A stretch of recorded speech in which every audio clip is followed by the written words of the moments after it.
Bom dia a todos, sejam todos muito bem-vindos ao nosso grande round de hoje, que é um evento já tradicional, em parceria com a diretoria médica do Hospital de Clínicas e a diretoria de ensino do Hospital de Clínicas e a Faculdade de Medicina da Universidade Federal do Rio Grande do Sul.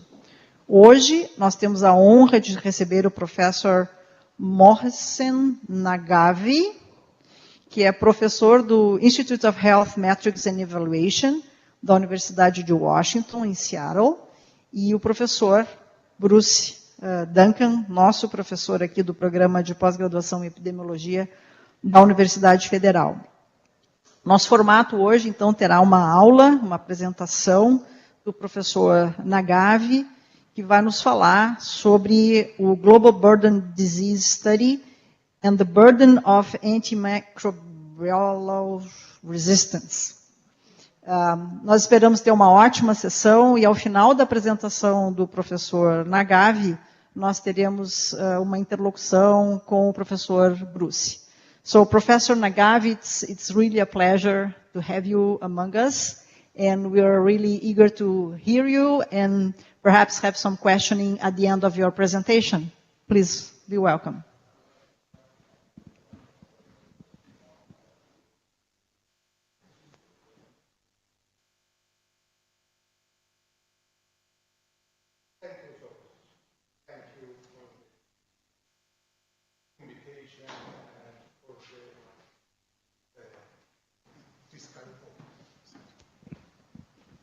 For the discussion that we have about global burden of disease and antimicrobial resistance. Okay. I have to be a little fast because most of my presentation is. Okay. Sorry. Most of my presentation is about the burden of disease, but I understand that there is some interest about the AMR. Then I will try to move faster from GBD to the AMR. In the GBD, I will share with you 4 or 5 concepts. And all of these concepts, example for this concept comes from the GBD for the GBD 2021, and I selected just talk about the Rio Grande do Sul. Then all of the example is from Rio Grande do Sul. I will talk about deaths, YLL, YLD, DALYs, and attributable fraction of the DALYs or death. I will explain what does that mean. GBD is a systematic and scientific effort to quantify what we lose health, which level of the health we lose due to the disease, injury, and by age, by sex, by country, by year, that we calculate. We put together all of the available data in the systematic way, and then we start to calculate. But because we are calculating for all the country, all the location, automatically without help of the collaborator in the national, in the international level, we cannot do that. Now, in this time, we have around 10,800 collaborators. That is very big, and we are in the communication with them.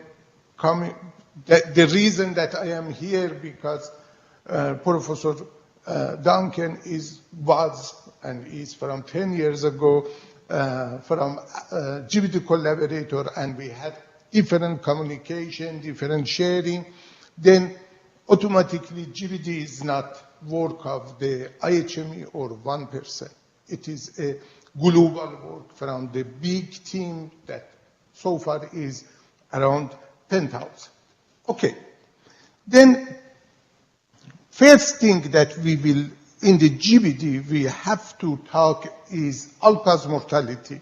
How many deaths we had in the Rio Grande do Sul by age, by sex, by year. And you are seeing that here is, okay, here you were very good. This is all ages, and this is age over 70. Until 2019, and 2019 with the pandemic, especially in the age over 17, you had a big number of the deaths, and it has effect on the all-cause mortality in all age. And you can see it doesn't have any effect on the age 20, under 20, sorry. Then automatically we can say that, okay, this is age-specific mortality rate, age-standardized mortality rate. It means that we separated from age structure and time of the changing in the age structure.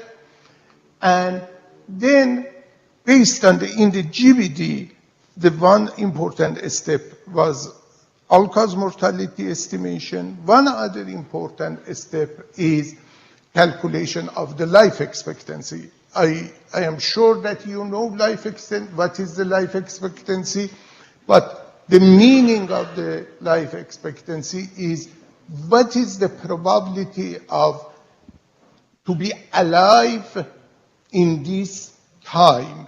For example, when the kid's born, what is the probability of to be, how much he or she will live if the situation will be the same.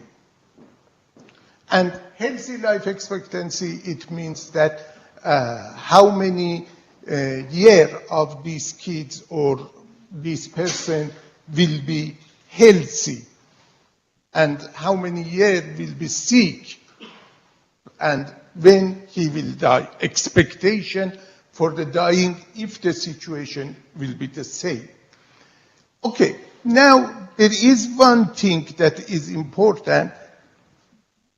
Which level of the life expectancy is good? What is the goal for the level of life expectancy? In other words, when we have to die? This is the very clear question. In which age we have to expectation that, okay, it's close to die? The answer is that based on we have to calculate a standard life expectancy. A standard life expectancy is the highest actual life expectancy in the world. Because if Japanese women life expectancy is 86 or 87, why Brazilian women cannot be 86 or 87? What is the difference? There is no difference. Then when they will be alive until 87, okay, Brazilian women have to be alive in the age of the 87. Then we have to calculate standard life expectancy. How we calculate standard life expectancy? We gathered every year lowest age-specific mortality rate, and put together and calculate standard life expectancy. Then any deaths before a standard life expectancy, we are saying it is premature death. And we lost some part of our capital, because our capital is alive people in the country. Then we say in this area, this is the years that we lost due to the premature deaths. Okay. Then now we have premature deaths. We calculate burden of the different diseases by deaths by year. Now we have to change this to the morbidity. I will explain. Okay. This is process that we calculate standard life expectancy. This is for 2019, and how we calculate it is very easy. No worry about a statistic. If you want, I can come back. But anyway, I want to pass the concept.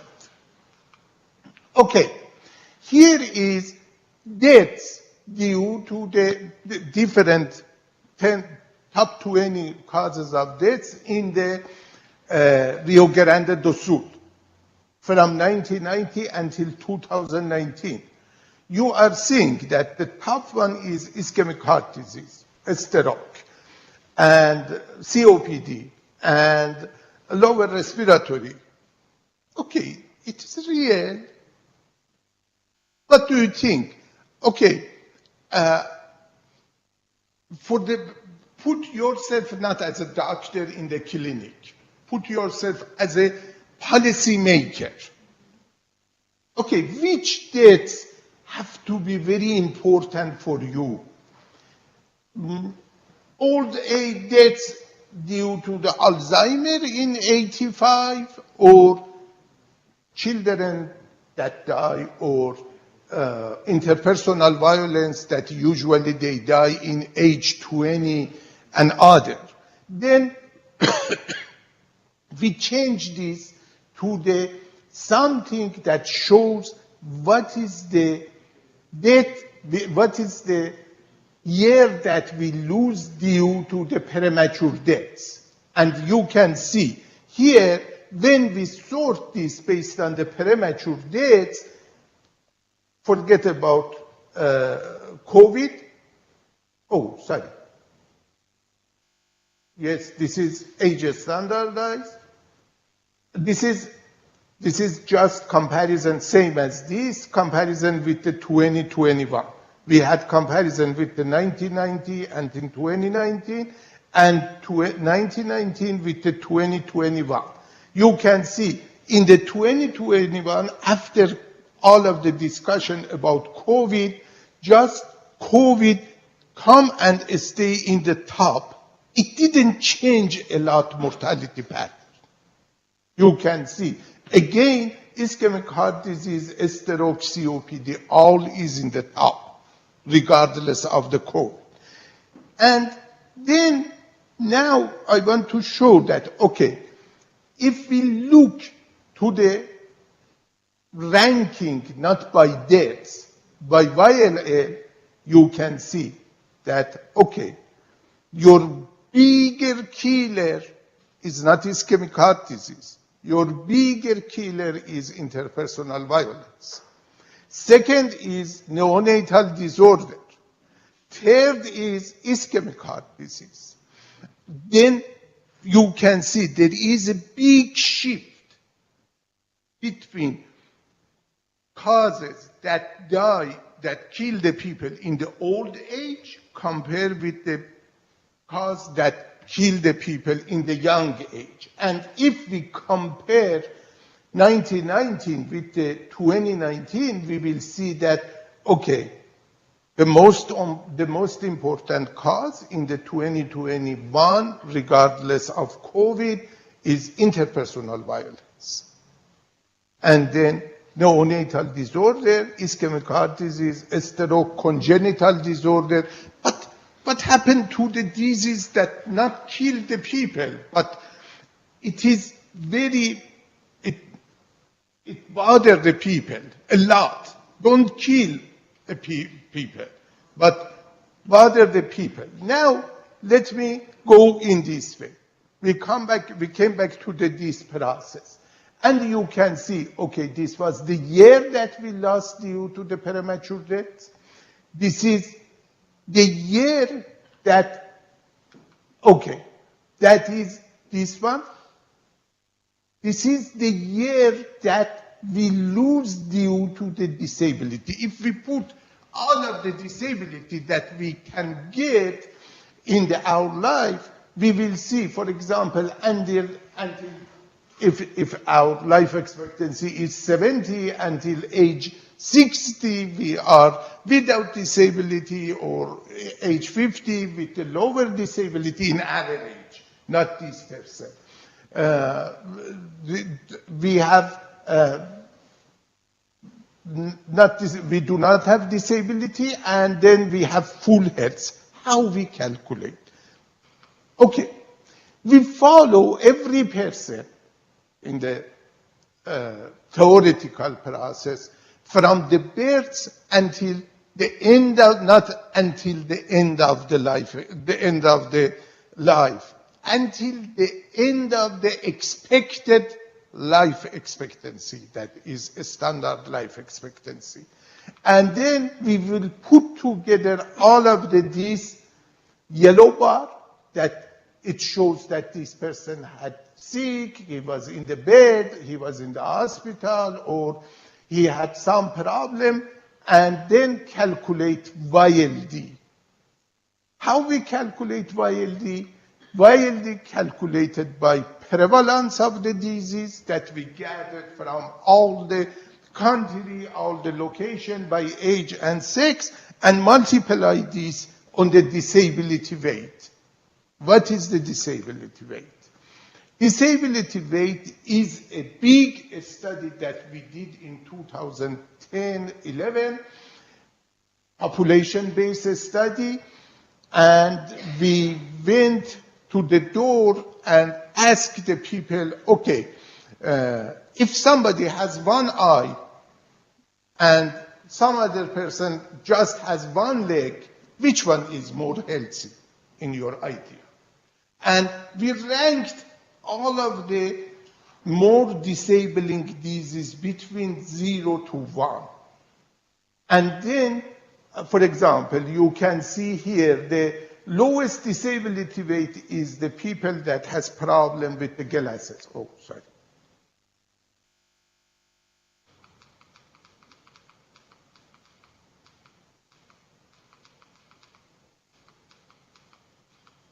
Okay, the lowest disability rate is the mild distance vision impairment, same as me.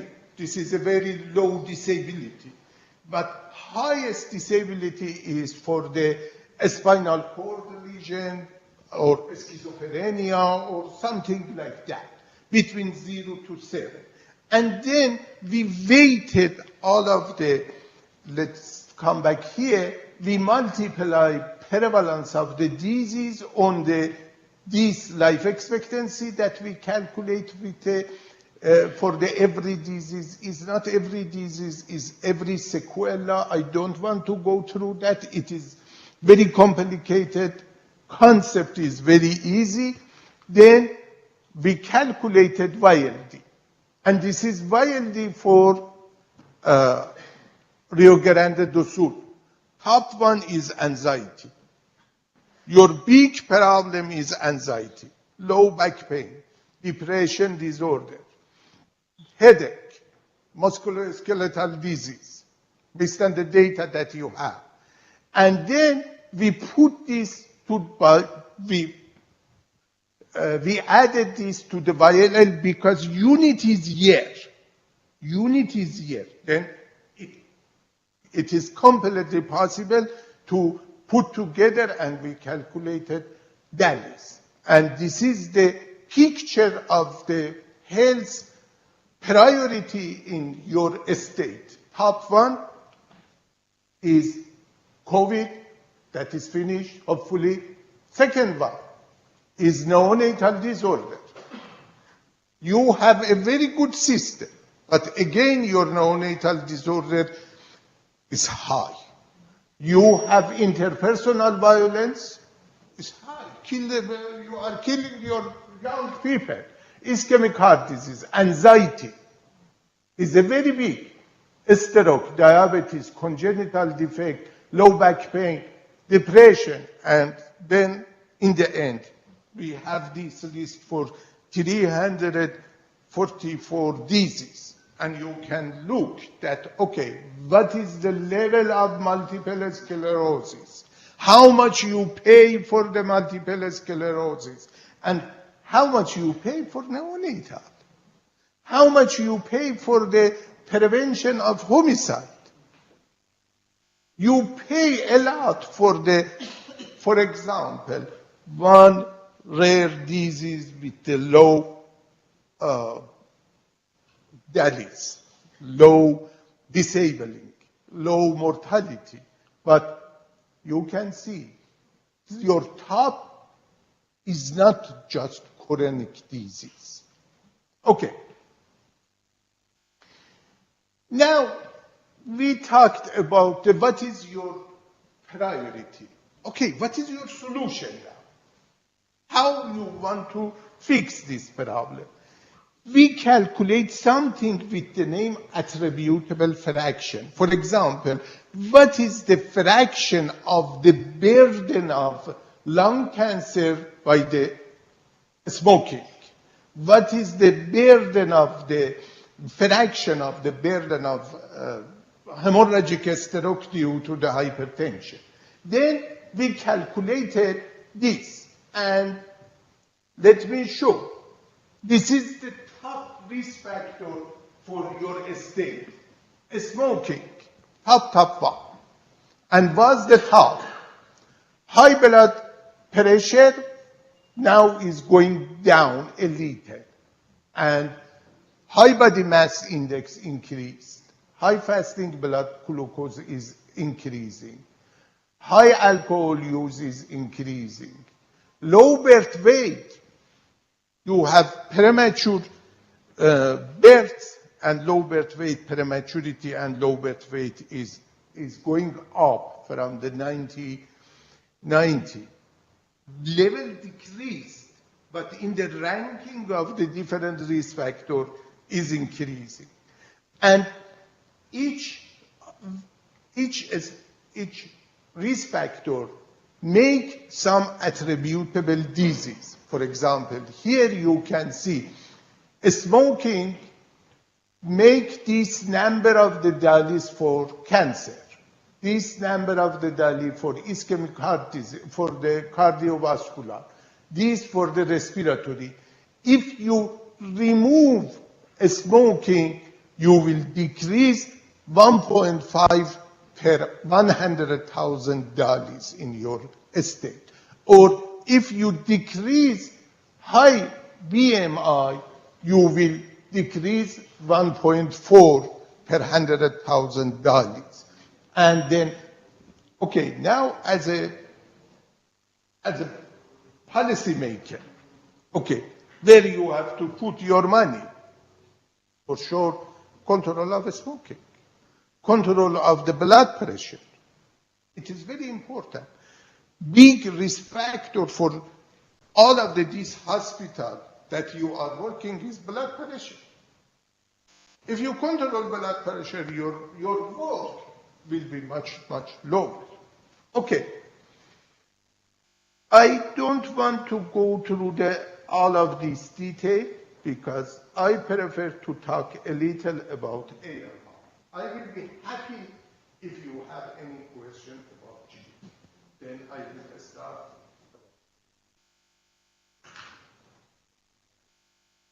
Would you like us to make questions now about the first part? This part, yes, 5 minutes, 10 minutes. Okay, so let's get.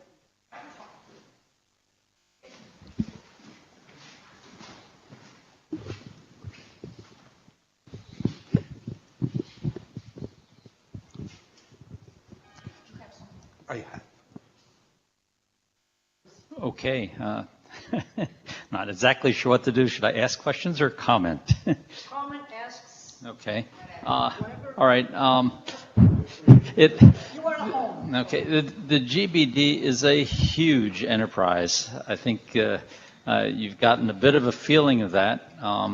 You could spend hours and months and whatever getting a greater feeling of that if you were to go to study the articles, which there are hundreds of articles that have been published, thousands of articles that have been published, some related to the world, some related to Brazil. And perhaps what I could do is just sort of emphasize what I think are the main impact of the GBD so far in terms of public health in Brazil. One impact which is available to everybody here is these data are online. You can put in GBD compare into the search, your search, and bring up not everything, and not yet 2021. It goes to 2019, 2021 should be available in a few months. You can see for Rio Grande do Sul, you can see for Brazil, you can compare the states of Brazil. You can look at what risk factors associated with what diseases or whatever. It's all there. You can even publish articles taking screenshots and putting the information together. So that's a huge advance. It's at everybody's fingertip what the burden of disease is in Rio Grande do Sul in Brazil. Another thing which has happened, having that information over the last 10 years or so, I think has aided the public health community to realize that although infections are important and although maternal and child issues are important, the real burden, with the exception of COVID obviously, has been chronic diseases. And the real major risk factors are those that motion showed. And I think that the public health is a big ship. It takes a long time to change direction, but what we're seeing in function a lot in terms of the GBD publicizing this is a shift more to attention to overweight, to smoking, to controlling blood pressure, trying to control hyperglycemia, because those are the main causes of the burden of disease in Brazil. I could say more, but maybe I should. Can I make you a question? Yeah. Professor Mark? You follow the data in Brazil, and Bruce is very familiar with it. Would you say that policymakers in Brazil are looking into those data to take action effectively in terms of smoking, blood pressure, obesity, which is a major issue and shows up, I think, is your third risk factor for chronic diseases?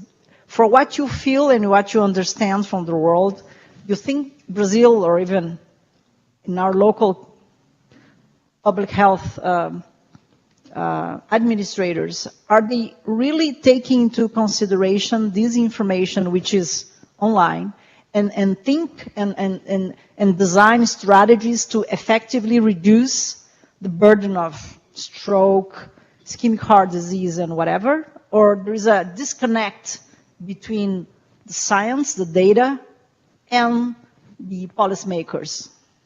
I can answer you. I would love to hear you. Okay.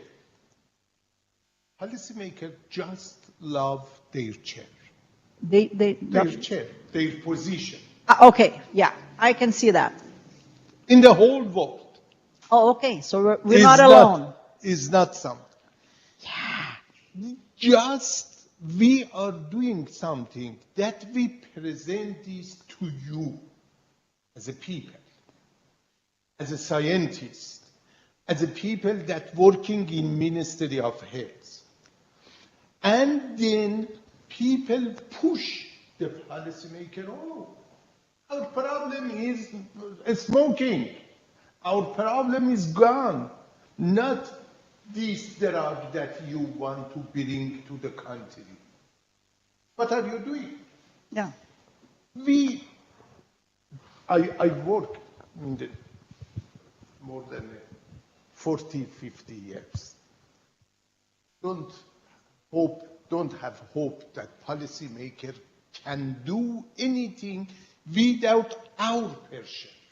We are taxpayers.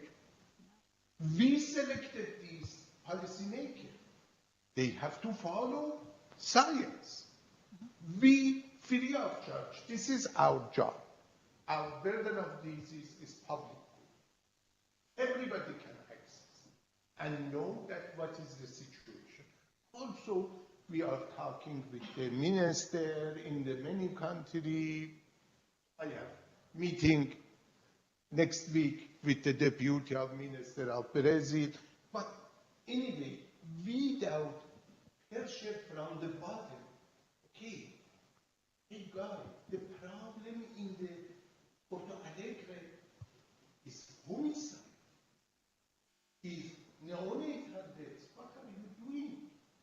That is the whole problem. No, I can assure you that our academic milieu does as much as it can, to get the conversation going in terms of changing the reality of facts.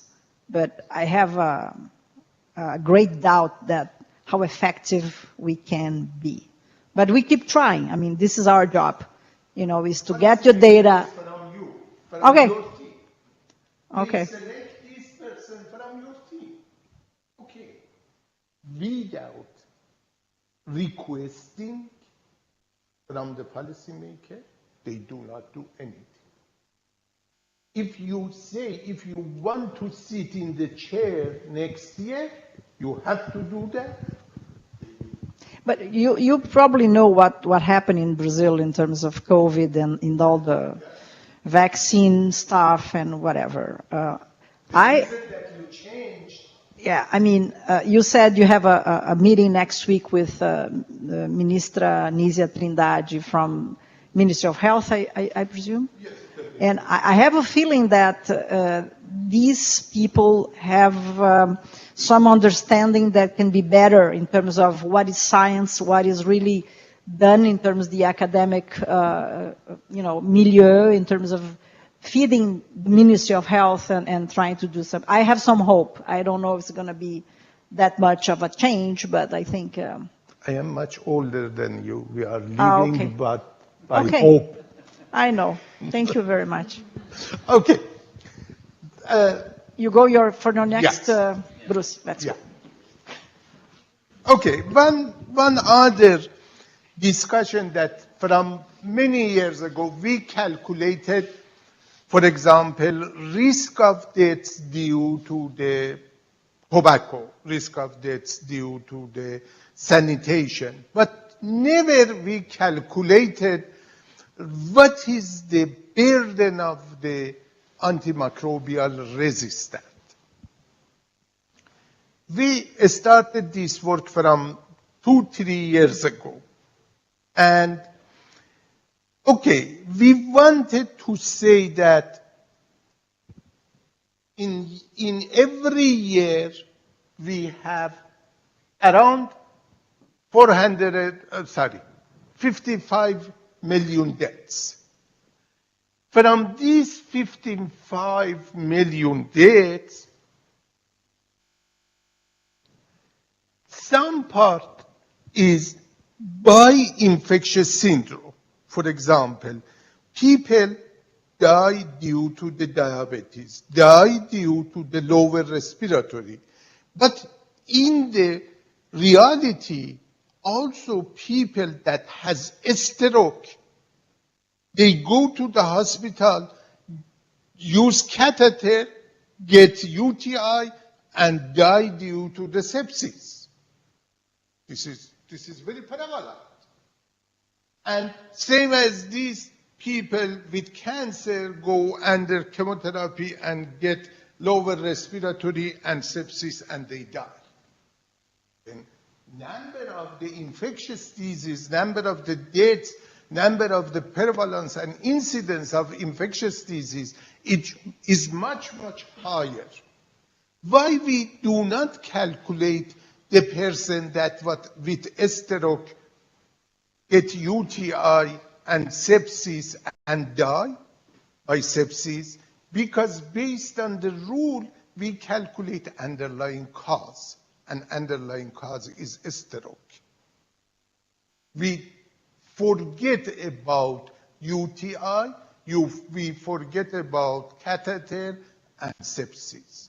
And said, okay, this is the total number of stroke, number of the deaths due to the UTI and sepsis, forget.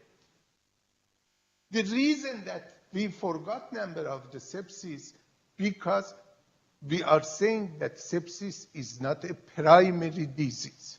Sepsis is the secondary disease, is the intermediate disease.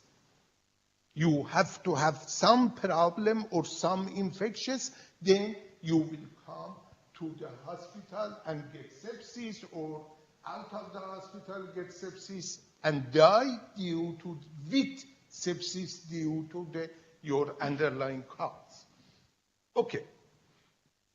Then we started in these 50 million deaths, we started calculate how many deaths happen with sepsis. not due to the sepsis. For example, we have 12 million deaths due to the 14 million deaths due to the cardiovascular disease.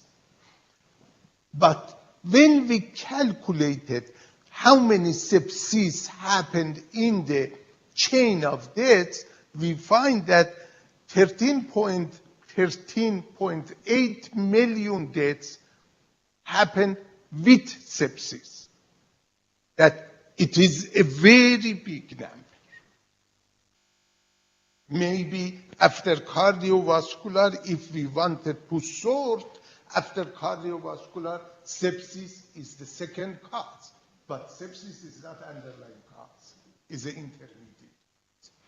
And then we started to calculate, okay, what is the bridge between Alzheimer and sepsis, stroke and sepsis?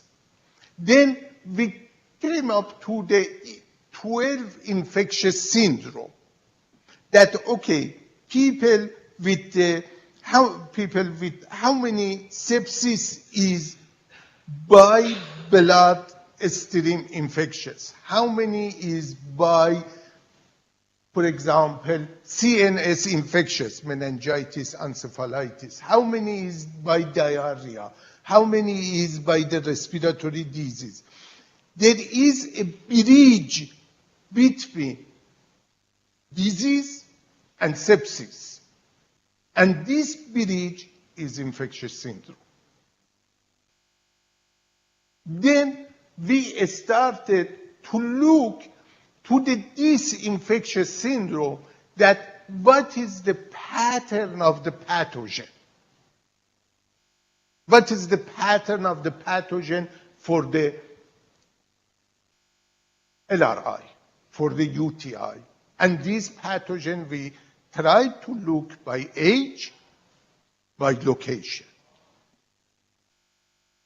And then when we calculate number of the pattern of the pathogen, we started to add resistance for this pathogen due to the different bacteria, different antibiotic. For this infectious syndrome, we came up to the 23 bacteria. And we come up to the 88 drug combo. We didn't select. The data select for us that which pathogen is important and we have to calculate. I will explain in that.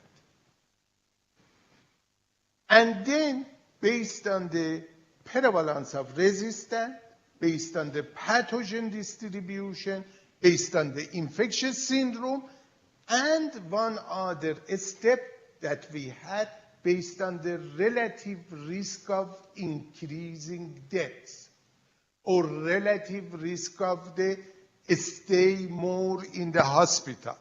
If I have Klebsiella resistant to carbapenem, what increased risk of deaths for me? Or how many increased day that I have to stay in the hospital more than usual? That, for example, I have lower respiratory was streptoneumia, now changed to the Klebsiella, and from Klebsiella now is resistant to carbapenem. Okay, if I stay on the streptoneumia, what was the risk of deaths? Now I have Klebsiella. What is the increasing of risk of deaths? And resistant to the carbapenem, what is the increasing of this risk? Then we calculated based on this process burden of each pathogen. I don't want to go through this big flowchart, but just I want to say that, okay, in this area we calculate sepsis, infectious syndrome, distribution of the pathogen distribution, prevalence of resistance, relative risk of deaths or stay in the hospital, and we calculated all of them in the process. Okay, we gathered a big data. 450 million tests, we gathered 450 million test result. And you can see, I highlighted here for the Latin America, especially for the Brazil, tropical Latin America, that is mostly Brazil. You can see we have a good number of the data. Then our estimation is not weak for the Brazil. We use different method for the calculation of the infectious syndrome. We used the data. We put together this data and we run a model. Sorry.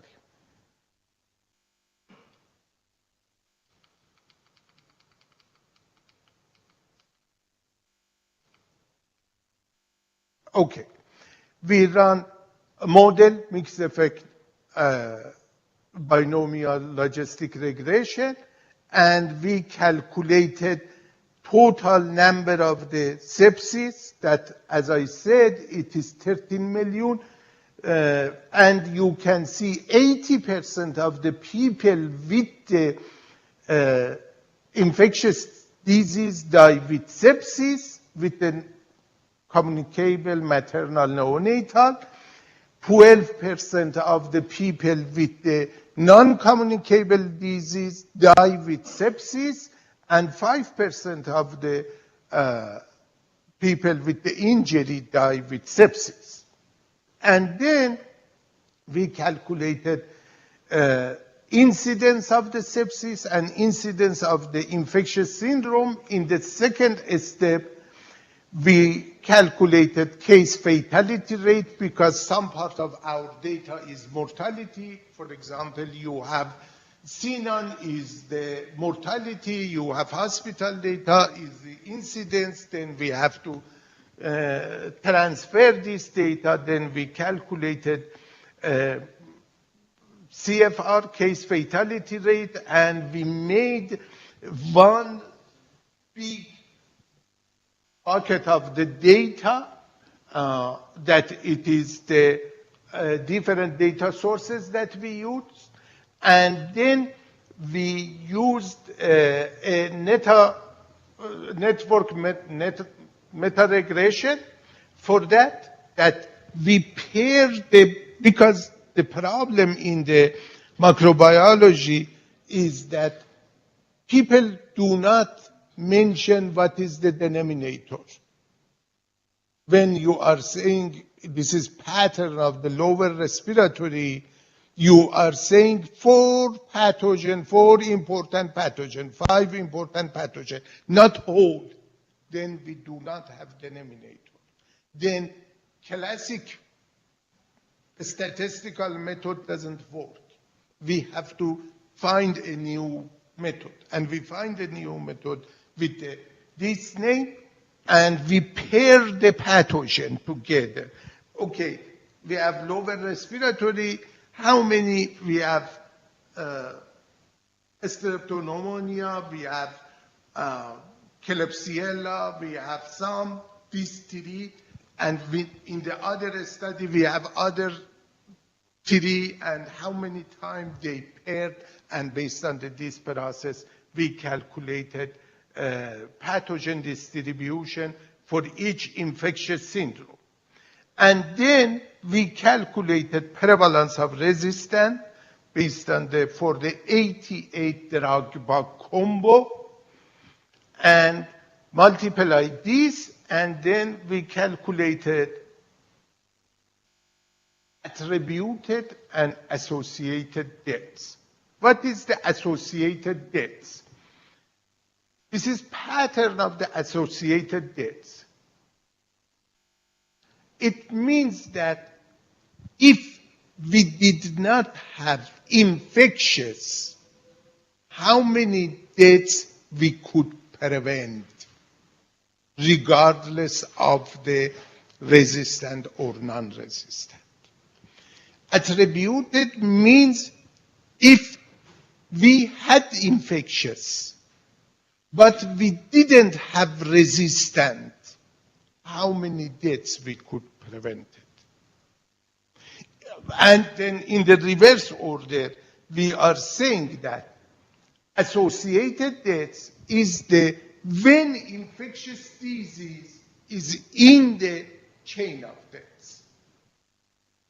And here, infectious disease is chain or is in the chain or is in the underlying cause. And you can see here, this is the fraction. The worst country in your region is Bolivia, and yes, Bolivia, and you are not the best, but you are, as usual, in the middle. But, we submitted 2-3 days ago a paper for the whole Pan America, US, and this map is from this paper that is under review for the pattern of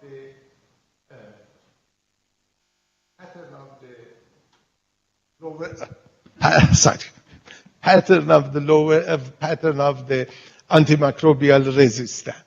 But let me go a little more. This is by country. In this area, it is very small. I don't want to. This is Brazil, if I am correct. No. Brazil is. Okay, this one is Brazil. H pattern. But here I have better. Okay, now this is all the country in Pan American region. And this is Brazil. You have to have national antimicrobial plan. And you have. For example, this country that is here, they do not have. You have and you published your national plan, but you didn't put budget for the control of this. Then you are a little behind of the proof.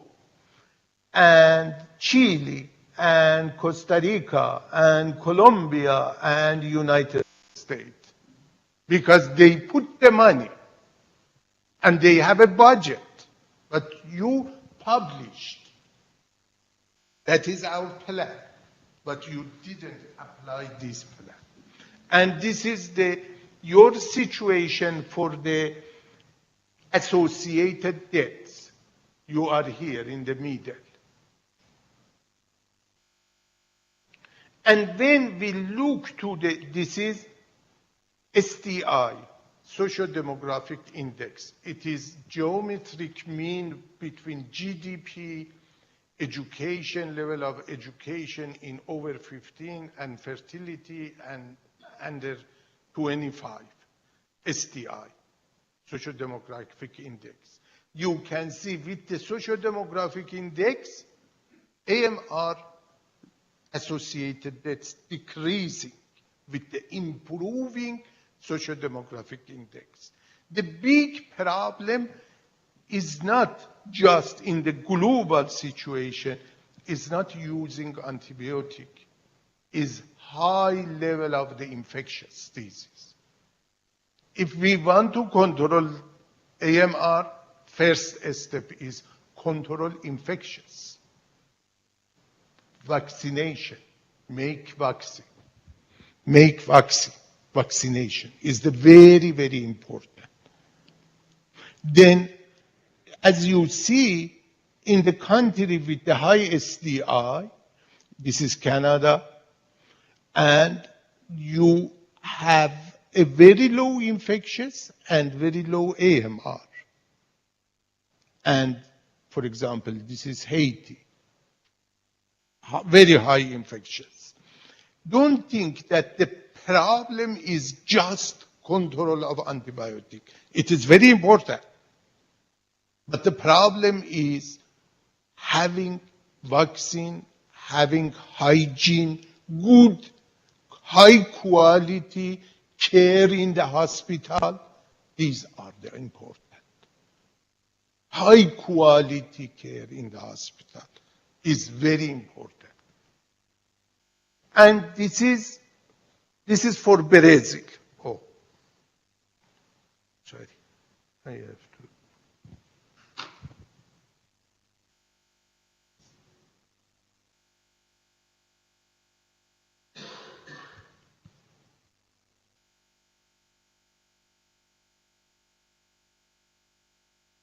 Okay, look here.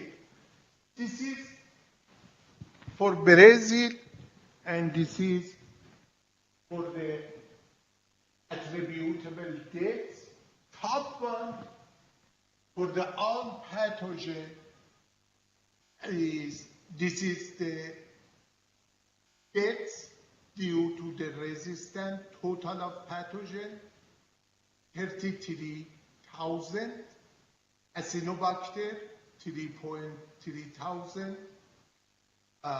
Citrobacter, Enterobacter, and all the pathogen. And here you can see, for example, Citrobacter with the I cannot read that. Your microphone Oh. is on the knee. Okay, Citrobacter with the aminoglucosid is 2. This is rate, yes. And then you can see for the all other pathogen, this is Brazil, and all the antibiotic. Your bigger killer is E. coli, no, Klebsiella. Yes, bigger killer is Klebsiella. Okay, this was the attributed. This is associated. Again, can be same, Citrobacter. And again, bigger killer is E. coli. And after that is Klebsiella. And if you want to see which drug combo is the very big, it is aminophylline and E. coli. This is the biggest killer in your country. And we will publish this very soon. By the country, it is coming in the Lancet regional Lancet in Pau. And okay, I think that we can go to the question if we have time. I am sorry that I talked a lot. No, you stay with this one. Okay.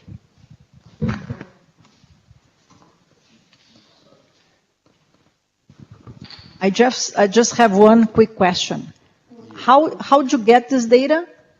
Oh, Where is your source of data from this? well, Brazil. Perfect. Brazil, you never know, so you have to. No. Okay. Microphone. Answer your question for Brazil first. Thank We you. use all of your data, CNN data, multiple causes of this, all of your hospital data, all of your microbiology data that you passed to the PAHO, all of your microbiology data that I forgot the name, that there is a company that will buy your data in the hospital data. We bought his data. We are buying the data from the microbiology system. You're buying the data. So anything that you publish, we use. But anything that you do not publish, we will buy. No, I understand, but the thing is, how reliable are these data? I mean, if you're talking about Hospital de Clínicas, which is a public hospital, okay? I will explain. It's a huge amount of data for everything here. I'm not sure if our data, like Rio Grande do Sul, Hospital de Clínicas, is in your database for Rio Grande do Sul. How come? I will explain. We have a international database that automatically you send your data with the name of GLAS. Excuse me? GLAS. G-L. Yeah. Yes, you are sending your data by the location. And this is the data that we have from WHO. It is from the almost, not all the country, 60% of the country, they have GLAS data. You are sending. You have also sending some network data to PAHO. Yeah. And we get all of this data. So these are the data that we have to communicate. Vigilância sanitária. So this is our, we are requested, by our, okay, and then you have access to that. Exactly. But it's not through Hospital de Clínicas, it's through Vigilância Sanitária. It's not by hospital. How lovely.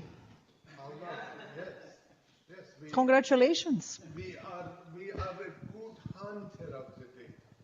You cannot believe that, but 2 weeks ago we bought $300,000,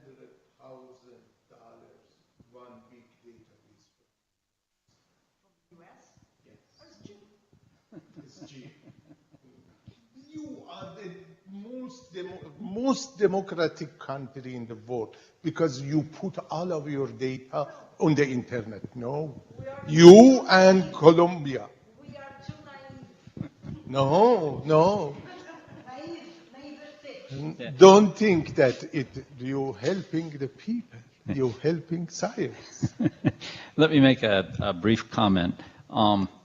One of the things that is happening that Motion is here for is that we're trying to expand what's called the Brazil GBD network, which is a group of collaborators, more than 100 collaborators now, that is working to publish data that the GBD produces in Brazil and improve the data that GBD produces in Brazil. And one of the objectives of Motion being here is to talk about how to expand this collaboration.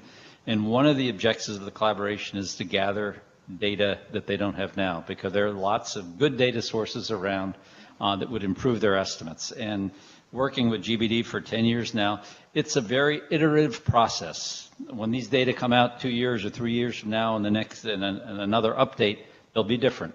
They'll be better. Yeah. Because you start with what you have and move along, increasingly improving the quality of the data. Yes, thank you. Yes, I think this is the first estimation of the AMR, and all the time first estimation has a lots of problems. That's why we are trying to contact countries and get the data by region, by hospital, by municipality. And we will be very happy to get data from your state and put in our database. High quality data. Questions from the audience, please. First of all, congratulations for the huge amount of data that you presented. I am from the ICU, and I'm being a little bit selfish. My question, because we're looking at the global burden of disease. If you look at sepsis, in Hospital de Clínicas, perhaps this is valid for any other system, is not sure whether you have the data on sepsis, but one of the major factors, as you mentioned, is prevention. But the other one is identification of sepsis. And the third one is how fast do you detect and how fast do we start the treatment, which is to give antibiotic and within the first hour. And this is one of the things that we've been dealing with. So we know that prevents death, prevent amount of body insufficiencies like renal. So just up to you to comment on that, because we're looking at the hospital, but I think this is a major issue. Thank you. We calculated number of the sepsis and published in the Lancet 2017, and this is by country. And we are working with the executive board of the sepsis in the world, and we calculate two types of sepsis, exclusive implicit sepsis and one other sepsis. We calculate this separately. This is a very good discussion that anytime that you want, we can have about the sepsis. The paper that we publish is most focused on how we can prevent the sepsis. We have another, and I think the last question. Just a quick one. Do you have data on the use of appropriate antibiotic therapy for treatment of these infections, and how does it influence in the death? Thank you. That is a very good question. We have any AQVI data. We bought this data from very big pharmaceutical company, that this data shows for the 80 country, 90 country, that by the dose per day, DDD, how many, and by the type of antibiotic used in this country. This is based on the sale, not based on the import or export. It's based on the pharmaceutical sale, not animal and other that we are using. Yes. We have that, and we are using this as a covary, AQVI data. I think that in the pharmaceutical area is a very important data. So I think with that, we are just finishing up our session, and I have to thank the Professor Duncan for making your visit possible and allow us to listen to you and hear. And Professor Nagavi, was really a pleasure, and I hope you have good luck in getting good data from Brazil. You have to have reliable data, otherwise you are in trouble. Thank you very much.